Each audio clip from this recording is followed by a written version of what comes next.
तीन तरह का जल शिव को समर्पित होता है और वो तीनों तरह के जल का अलग अलग भाव है महाराज।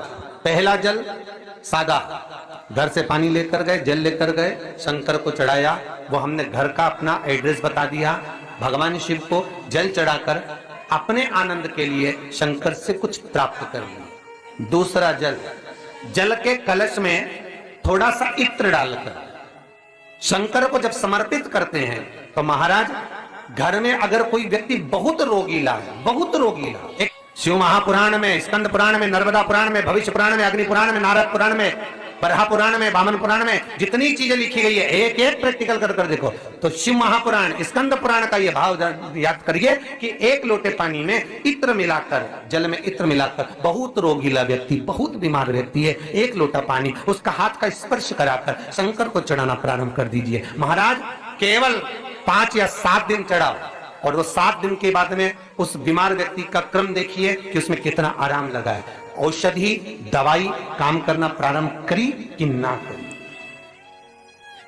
केवल इत्र समर्पित, इत्र का जल। तो पहला जल सादा, दूसरा जल है इत्र का, और महाराज तीसरा जल जो शिव महापुराण के अंतर्गत कहा गया है बेल पत्र का जल।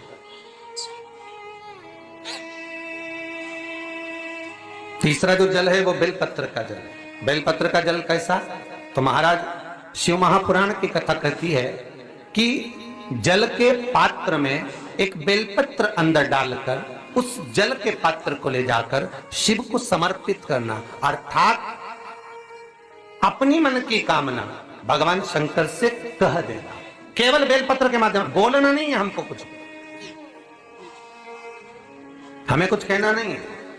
3 तरह का जल का जो व्याख्यान वर्णन किया गया, एक सादा जल जो भगवान को कहा, आपने अपना एड्रेस बता दिया, आपने अपने मन का भाव बता दिया। इत्र का जो जल चढ़ाया गया वो केवल रोग मुक्ति के लिए चढ़ाया गया। और तीसरा बेलपत्र, अगर उस जल में एक बेलपत्र भी पड़ी हुई है और वो बेलपत्र पड़ा हुआ जल आप जिस भाव से चढ़ा रहे हो, जिस कामना से चढ़ा रहे हो, शंकर वो कामना आपकी पूर्ण कर। इस वीडियो को लाइक करें, हमारे चैनल को सब्सक्राइब कर बेल आइकन जरूर प्रेस करें।